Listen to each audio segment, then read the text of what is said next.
कई सालों पहले अवधपुर नाम का एक गांव था, जिसमें श्याम नाम का गरीब मजदूर अपने परिवार के साथ रहता था। उसकी पत्नी का नाम सुरभि था और बेटा का नाम कन्हैया था। इकलौता बेटा होने के कारण उन्होंने बड़े प्यार से उसका पालन पोषण किया। श्याम की एक आंख न होने की वजह से उसका चेहरा भयानक दिखता था। ये देखकर अन्य बच्चे श्याम को अपने पास नहीं आने देते, इसलिए कन्हैया में अपने पिता के प्रति तिरस्कार की भावना थी। एक दिन कुछ बच्चे गिल्ली डंडा खेल रहे थे। ए, यहाँ मत खेलो। अगर तुम फिर से यहाँ खेलोगे तो मैं तुम्हारे शरीर का एक एक अंग तोड़कर बहुत दूर फेंक दूंगा। जाओ यहाँ से। क्या पापा, जब हमारे सभी दोस्त खेल रहे हैं तब आप हमें खेलने भी नहीं देते, इसलिए मैं आपको बिल्कुल पसंद नहीं करता। नहीं बेटा, तुम इस खेल को नहीं खेल सकते। ये खेल खतरनाक है, इसलिए तुम्हें इसको खेलने की इजाजत नहीं है। अब चलो, मैंने तुम्हारी मनपसंद पनीर की सब्जी बनाई है, आओ और खा लो। नहीं, मैं बाद में खाऊंगा। मुझे अब भूख नहीं है। मैं क्या करूँ माँ? पिताजी की वजह से मेरे सारे दोस्त मुझसे दूर जा रहे हैं। मुझे उनका चेहरा तक देखने को पसंद नहीं। नफरत है मुझे उनसे। कन्हैया, ऐसा नहीं बोलते। बहुत हो गया, अब तुम जाओ और खाना खाकर सो जाओ। जैसे कन्हैया खाना खाकर सो गया, श्याम घर के अंदर आया और उसने गुल्लक में 5 रुपए डाले रोज की तरह। अब तक कितने पैसे जमा हो गए? 500 रुपए तो हो गए होंगे ना? 500 नहीं, 600 तक होंगे। तो अब 1400 रुपए और चाहिए। फिर उन पैसों से आप अपना ऑपरेशन करवा सकते हैं। तुम्हारी गिनती तो सही है, लेकिन मैं ये पैसा अपने लिए नहीं जमा कर रहा। यह हमारे बेटे के लिए है। उसे अच्छी तरह पढ़ना है और डॉक्टर बनना है। फिर वो मेरी आंख का इलाज करेगा। क्या पता ये कब होगा। आपने आंख न होने पर भी सपने देखना बंद नहीं किया। पहले अपनी आंखें ठीक करवाओ, बाकी सब ठीक हो जाएगा। तुम स्वस्थ रहोगे तो बाकी सब अच्छा ही होगा। फिर करना सपने पूरे। एक आंख से दिखाई नहीं देता ना, ये हाथ और पैर तो है ना। अगर ये काम नहीं करेंगे तो काम भी नहीं हो पाएगा। जैसे चल रहा है चलने दो। अब मुझे कौन देखेगा? इस पैसे को हम अपने बच्चे के भविष्य के लिए रखेंगे। तुम्हारे चेहरे की वजह से हमारा बेटा तुमसे नफरत करता है। इसी वजह से वो तुमसे दिन पे दिन दूर होता जा रहा है। अभी वो बच्चा है, उसे क्या पता। कल जब हम बड़े होंगे तब वो हमें उतना ही प्यार देगा और हमारी देखभाल करेगा। बहुत रात हो गई है, सो जाओ। चलो चलो। फिर दूसरे दिन की सुबह। कन्हैया, ये लो तुम्हारे नाश्ते का डब्बा, और जाओ। और सुनो, अकेले मत जाना। पापा ने कहा है वो तुम्हें स्कूल छोड़ आएंगे। वो आ रहे हैं, रुको। अरे नहीं माँ, पापा के आने से पहले मुझे जाना होगा। मैं उनके साथ नहीं जाऊंगा। वो बिना नाश्ते का डिब्बा लिए ही जल्दी में स्कूल चला जाता है। ओहो, मेरे याद दिलाने के बाद भी वो नाश्ता यहीं भूल कर चला गया। ये रहा आपके बेटे का डिब्बा, ये लो और जाकर उसे देकर आओ। मेरा उसके स्कूल जाना उसको पसंद नहीं है। तुम जाकर क्यों नहीं दे आती? मैं काम पर जा रहा हूँ। मुझे घर पर बहुत काम है, स्कूल रास्ते में ही तो है। तुम जाकर दे दो ना। अगर वो कुछ कहे तो मुझे आकर बताओ, मैं उसे समझाऊंगी। श्याम डब्बा लेकर कन्हैया को देने उसके स्कूल जाते हैं। सुनो भाई, मेरे बेटे को बाहर बुला सकते हो? वो आज नाश्ता घर पर ही भूलकर स्कूल आ गया। ठीक है, तुम यहीं रुको, मैं उसे बुलाता हूँ। कितनी बार मैंने तुमसे कहा है मेरे स्कूल के पास मत आओ। अगर मेरे दोस्तों को पता चला मैं तुम्हारा बेटा हूँ तो वो मुझसे दोस्ती तोड़ देंगे। मैं भूखा रहूँ वो चलेगा, पर आप मेरा खाना लेकर मत आना, समझे? ठीक है बेटा, आज आखिरी बार टिफिन ले लो। मैं यहाँ दोबारा कभी नहीं आऊँगा। कन्हैया श्याम से नाश्ते का डिब्बा छीन कर अंदर चला जाता है। उसने मुझे यहाँ आने से मना किया था, फिर भी मैं यहाँ आ गया। मेरी वजह से वो कितना दुखी है। अब मैं इसका क्या करूँ? श्याम वहाँ से चला जाता है। कुछ साल बाद। अरे श्याम, मैंने सुना है तुम्हारा बेटा शहर में पढ़ता है। क्या पढ़ रहा है वो? हाँ सर, वो शहर में डॉक्टर की पढ़ाई कर रहा है। वो कहाँ रहता है? कॉलेज में रहता है या हॉस्टल में रहता है? नहीं, वो अपनी 5 दोस्तों के साथ रहता है। हॉस्टल में आराम नहीं मिल रहा था, इसलिए वो अलग किराए के मकान में रह रहा है। अगर वो हॉस्टल में रहता तो काफ़ी पैसे बच जाते। अलग रहने पर खर्च बहुत होते हैं। तुम्हारी सारी कमाई उसी के खर्चों में चली जाती होगी। मैं क्या करूं सर? उसे भी तो थोड़ा आराम मिलना चाहिए ना। हम जो कुछ भी करते हैं उसके भविष्य के लिए ही तो करते हैं। तो ठीक है, पर तुम्हारी यहाँ कमाई ज्यादा नहीं होगी। तुम एक काम क्यों नहीं करते, मेरे शहर में आ जाओ, वहीं रहो, मेरे लिए काम करो, मैं तुम्हारे लिए व्यवस्था भी कर दूंगा।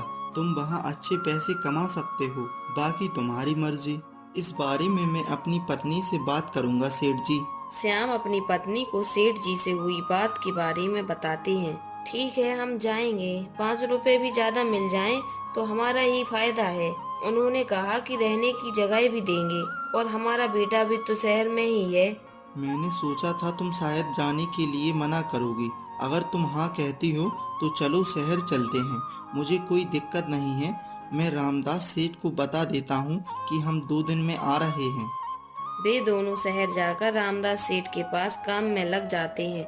कुछ दिन बीतने के बाद हम यहाँ अच्छी जगह में रहते हैं और खाते पीते हैं, लेकिन हमारा बेटा सारे काम खुद करता है। क्या पता उसे खाना भी ठीक से मिलता है या नहीं। अगर वो बाहर का खाना खाएगा, बीमार हो गया तो। हाँ, क्या पता वो वक्त पर खाता भी होगा या नहीं। एक बात कहूँ, अगर हम उसे अपने साथ रहने के लिए बुला लें तो वो यहाँ रहने लगेगा और हमारे काफी पैसों की बचत भी हो जाएगी। कल सुबह ही चले जाना, उससे कहना कि अब वो हमारे साथ यहीं आके रह ले।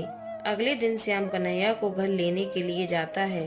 भाई साहब, मेरा बेटा कन्हैया डॉक्टर कॉलेज में पढ़ने वाले 5 दोस्तों के साथ यहाँ रहता है। मुझे यहीं का पता दिया है। अगर वो अंदर है तो आप उसे बुला सकते हैं। कन्हैया का तो पता नहीं, पर लेकिन डॉक्टर कॉलेज के 5 लड़के यहीं रहते हैं। वो ऊपर वाले घर में, आप यहीं रहो, मैं अभी बुला कर लाता हूँ। आप यहाँ पर क्यों आए हैं? आपको कैसे पता कि मैं यहाँ रहता हूँ? आप जानते हैं ना, मुझे आपका इस तरह आना पसंद नहीं। मुझे पसंद ना होने के बावजूद आप मेरा पीछा करते हैं। मेरी बात सुनो बेटा, मुझे रामदास सेठ के पास नौकरी मिल गई। हमें आज 2 दिन हो गए हैं। तुम्हारी माँ और मैं अब यहीं रहते हैं। सेठ जी ने हमें बड़ा घर भी दिया है। तुम अब हमारे साथ रह सकते हो। मैं यही बताने के लिए आया था। जानता था तुझे मेरा यहाँ आना पसंद नहीं है। अच्छा, मुझे घर का पता दे दो। मैं अभी नहीं आ सकता, पर रविवार को आऊँगा। अभी आप जाओ यहाँ से। श्याम उसे घर का पता बताकर वहाँ से चला जाता है। अरे कहना, अभी तुमसे मिलने कौन आया था? तुम्हारे पापा हैं क्या? अरे नहीं यार, वो हमारा नौकर था। मेरे पापा ने संदेश भेजा था, वही बताने आया था। मुझे लगा वो तुम्हारा नौकर ही होगा। उसकी आंखें कितनी डरावनी थीं। हाँ, इसीलिए मैं उन्हें पसंद नहीं करता। क्या कहना, क्यों झूठ बोल रहे हो? चौकीदार ने हमें बताया कि वो तुम्हारे पापा हैं और तुम उन्हें नौकर बता रहे हो। झूठ बोलने की वजह क्या है? तुम्हें उसने बताया? अरे यार, वो कितना होशियार है, सबकी खबर रखता है। मैं क्या करूं? मेरे पिता की आंख डरावनी है और मुझे ये बात अच्छी नहीं लगती, पर मैं नहीं चाहता तुम लोगों को पता चले कि वो मेरे पिता हैं। लालच है तुम पर। वो तुम्हारी पढ़ाई के लिए इतनी मेहनत करते हैं और तुम उन्हें अपना पिता मानने से इनकार करते हो। तुम्हें शर्म नहीं आती?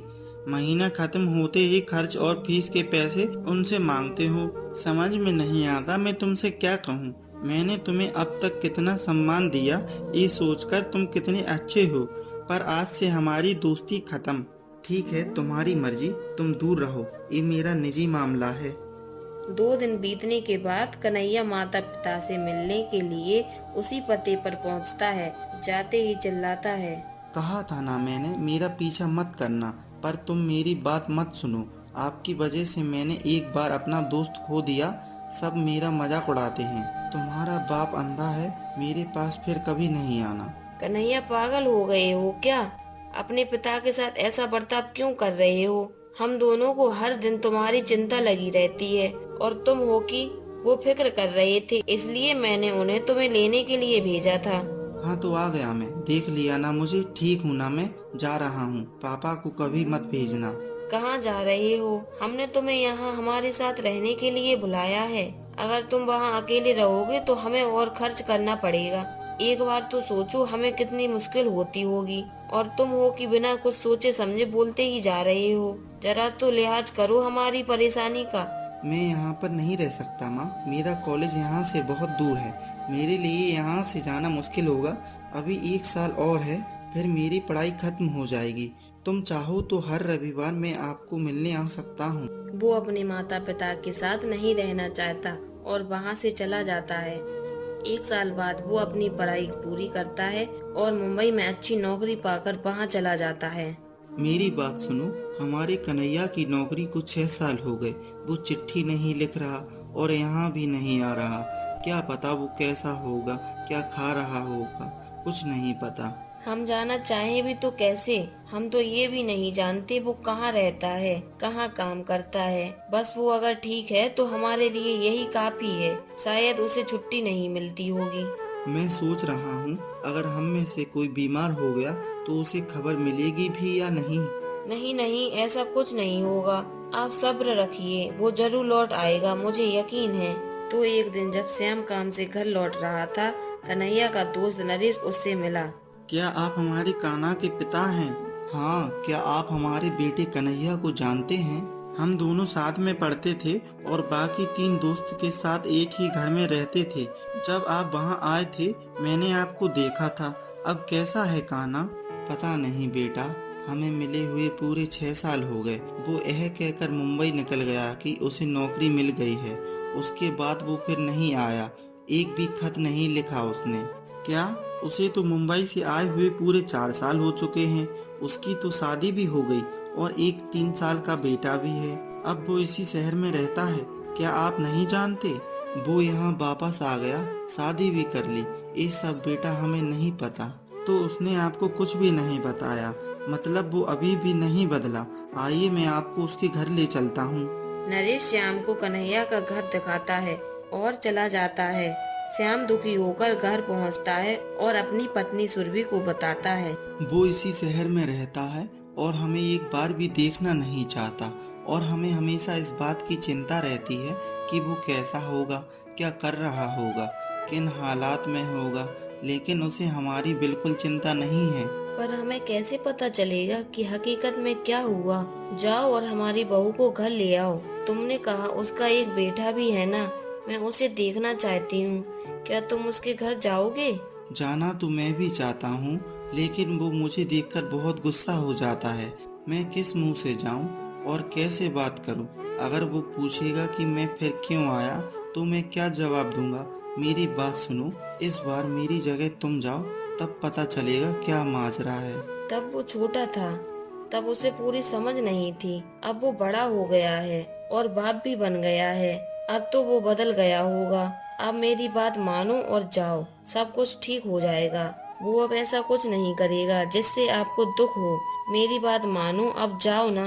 चलो ठीक है, तुम कहती हो तो मैं चला जाता हूँ, पर अगर इस बार मेरा वहाँ अपमान हुआ तो मैं फिर कभी नहीं जाऊँगा।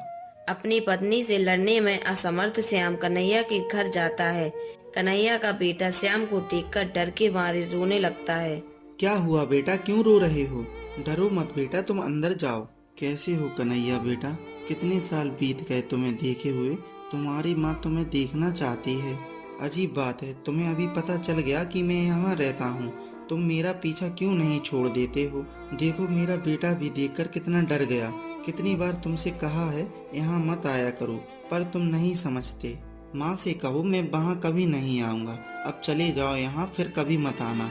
श्याम अपमानित होकर घर लौटा और वहाँ जो कुछ भी हुआ उसने अपनी पत्नी को बताया। मेरे इनकार को नज़रअंदाज करके तुमने मुझे वहाँ भेजा। अब देखो मेरी वजह से वो फिर नाराज हो गया। अगर तुम उसे देखना चाहती हो तो तुम चली जाओ। तुम्हारे इतने अपमान के बाद मैं अब वहाँ नहीं जाना चाहती। अगर वो आना चाहता है तो वो आएगा, वरना कोई बात नहीं। अब से हम उसके बारे में बात भी नहीं करेंगे। कुछ दिन बाद कन्हैया अपने दोस्त नरेश के घर उससे मिलने जाता है। अरे कन्हैया, कैसा है? बहुत दिन हो गए, तू आज यहाँ कैसे? कुछ नहीं, काफी वक्त हो गया तुझसे मिले हुए, तो सोचा आज तुझसे मिलने जाऊं। तू कैसा है? अच्छा हुआ जो तू मुझसे मिलने के लिए चला आया। तू अपने माता पिता से मिलता है कि नहीं? तेरे पिताजी तुझे देखना चाहते थे। मैंने उन्हें दूर से तेरा घर दिखा दिया था। उन्हें तो ये भी नहीं पता था कि तेरी शादी हो गई है। तू उनसे मिला भी या नहीं? नहीं, मैं उनसे कभी नहीं मिलना चाहता। मुझे बचपन से अपने पिता पसंद नहीं है। इसका मतलब तू अभी तक नहीं बदला, और मुझे नहीं लगता तू बदलना भी चाहता है। तेरे पिता की आंख की कमी उनकी गलती तो नहीं। तूने उनके पैसे से पढ़ाई की, इतनी तरक्की की। ये सब उन्हीं की मेहरबानी है। मुझे बहुत खलता है कि मेरे माँ बाप नहीं हैं। तेरे माँ बाप हैं लेकिन तुझे उनकी कदर नहीं। इस बुढ़ापे में उन्हें तुम्हारी ज़रूरत है। अगर तू मेरा दोस्त बनकर रहना चाहता है तो पहले अपने माता पिता से मिल ले, फिर मुझसे मिलना, वरना कभी मुझे शकल मत दिखाना। जा अब चला जा यहाँ से। अपने दोस्त की बात सुनकर कन्हैया का होश ठिकाने आ गया। वो माँ पिताजी के घर आया। माँ कैसी हो? मैं यहाँ आपसे मिलने आया हूँ। मैं ठीक हूँ। मुझे पता चला तुमने शादी कर ली और तुम्हारा एक बेटा भी है। तुम अकेले क्यों आए? उनको साथ क्यों नहीं लाए हो? मैं उन्हें देख तो लेती। उन्हें यहाँ लाने की जरूरत नहीं, आप मेरे साथ आओ। पिताजी से कहो अब मैं उन्हें परेशान नहीं करूँगा। पिताजी कहाँ हैं? वो दिखाई नहीं दे रहे। क्या वो अभी तक काम से नहीं आए हैं? तुम्हारे पिता अब वहाँ हैं। तुम्हारे पास से आने के एक हफ्ते के अंदर ही वो गुजर गए। मेरे पास ना तुम्हारे घर का पता था, ना तुम्हारे किसी दोस्त का। उनकी सारी विधि भी मुझे खुद पूरी करनी पड़ी। मैं क्या करती? मैं बिल्कुल अकेली हो गई हूँ। हे भगवान, ये क्या हो गया? जब तक वो जिंदा थे तब मैं उनसे नफरत करता था। जब मुझे अपनी गलतियों का एहसास हुआ तब वो नहीं रहे। तुम उनसे इतनी नफरत करते थे, उसकी वजह ये थी ना कि उनकी एक आंख नहीं थी। अब तुम्हें सच बताने का वक्त आ गया है। कौन सा सच माँ? क्या हुआ था पिताजी की आंख को? मुझे लगता था वो जन्म से ऐसे हैं। नहीं, एक दिन सभी बच्चे हमारे घर के सामने गिल्ली डंडा खेल रहे थे। जब उनमें से एक ने मारा तो वो गिल्ली आकर तुम्हारी आंख में लग गई और तुम्हारी आंख चली गई जब तुम 3 साल के थे। डॉक्टर ने कहा कि तुम्हारी आंख हमेशा के लिए चली गई है। अगर कोई आंख का दान करता है तो वो उस आंख को बदल सकते हैं। तुम्हारे पिता ने बिना कुछ सोचे अपनी 2 आंखों में से एक आंख तुम्हें दे दी। मैं ये बात तुम्हें कभी नहीं बताती क्योंकि उन्होंने तुम्हें बताने से मना किया था और अब मुझसे रहा नहीं गया। हे भगवान, मैं कितना पागल हूँ जो उनके साथ इतना बुरा सलूक किया। अपनी गलती का पश्चाताप करने के लिए वो अपनी माँ को घर ले जाता है और उनकी अच्छी देखभाल करता है। अगर आपको ये कहानी पसंद आई हो तो हमारे सिर्फ कार्टून चैनल को शेयर एंड सब्सक्राइब करें।